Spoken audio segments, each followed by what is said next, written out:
Et salut à toutes et vraiment je voudrais faire cette vidéo. Vous savez, l'Inde vient d'interdire l'exportation du riz. Et vous savez, l'Inde est le premier exportateur du riz sur le plan mondial.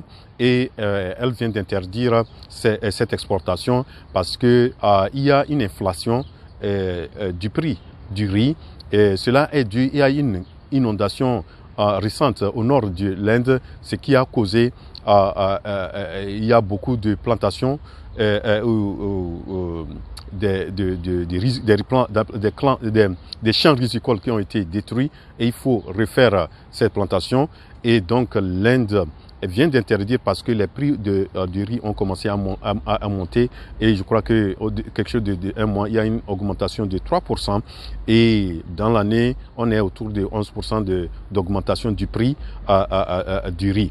Et donc, pour éviter qu'il y ait une pénurie de riz et une inflation exagérée du prix du riz, donc l'Inde vient d'interdire cette exportation. Et vous savez quelles seraient les conséquences de cette interdiction? Il y aura une conséquence énorme dans nos pays africains.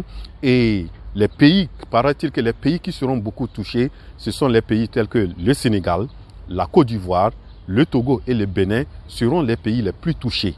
Et pourquoi? Parce qu'ils importent la plupart de leurs riz. Les riz importés viennent de ce pays-là, l'Inde. Donc, il y aura une conséquence. Donc, ces pays aussi doivent s'attendre à une augmentation du prix du riz. Et c'est que je ne comprends pas. Et j'ai déjà fait une vidéo pour dire que nous devons arrêter l'importation du riz parce qu'en Afrique, pour comment un pays comme le Sénégal, qui a des bassins, le pays comme la Côte d'Ivoire, le Togo, le Bénin, presque tous les pays en Afrique, nous avons des coins, des bassins qu'on peut utiliser comme des bassins rizicoles. On peut faire des forages pour vraiment lancer des productions à grande échelle du riz. Et nous ne devrons pas être importateurs de riz, nous devrons être même exportateurs.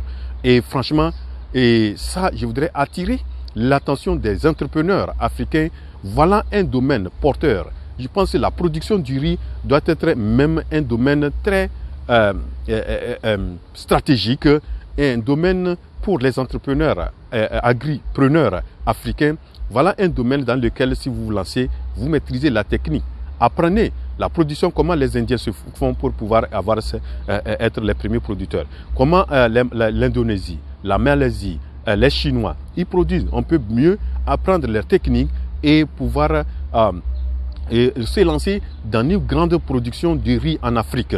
Et donc, les entrepreneurs africains, je crois qu'il y a certains pays au Nigeria, les gens ont vraiment vu l'importance de ça et même le gouvernement est en train de faire beaucoup d'efforts.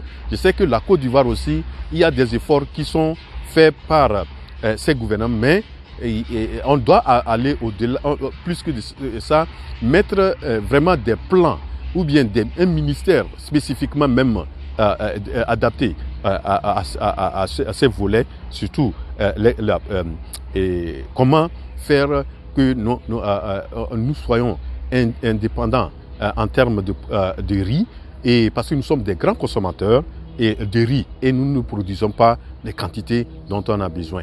Donc, nous devrons vous lancer. Donc, je pense que cette interdiction de l'Inde, c'est en même temps un cri d'alerte. Et ça doit nous dire beaucoup de choses en Afrique.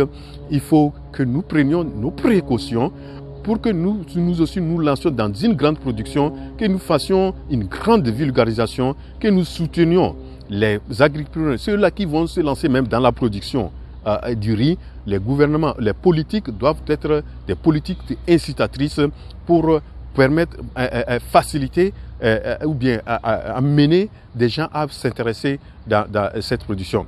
Parce que la culture du riz vraiment est fastidieuse, ça demande beaucoup d'énergie, beaucoup de trucs, mais je pense que si il y a beaucoup de trucs incitatifs, ça va amener beaucoup de gens. Si on arrive à mettre des bassins, des coins, des barrages, et on accompagne les producteurs, beaucoup de gens vont se lancer dans ça.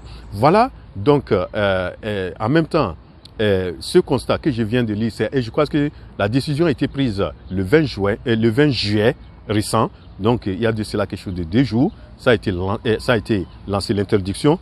Donc les effets, nous allons les voir bientôt dans 1 ou 2, 3 semaines. Nous allons voir le prix du riz va augmenter dans ces pays, les pays africains.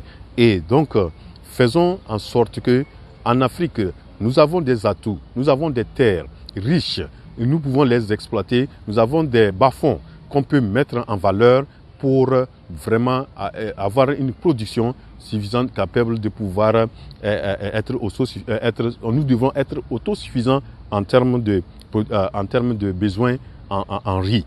Voilà donc ce que j'ai voulu présenter dans cette vidéo comme une idée.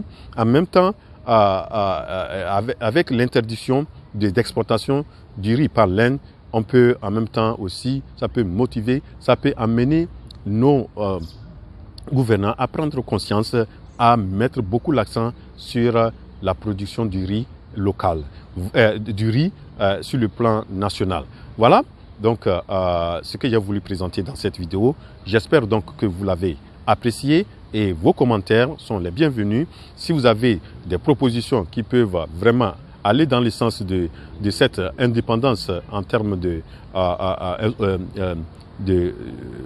production du riz, et je pense que c'est bienvenu. Et donc voilà, je vous remercie. Et on est à la fin de cette vidéo. On se retrouve à la prochaine.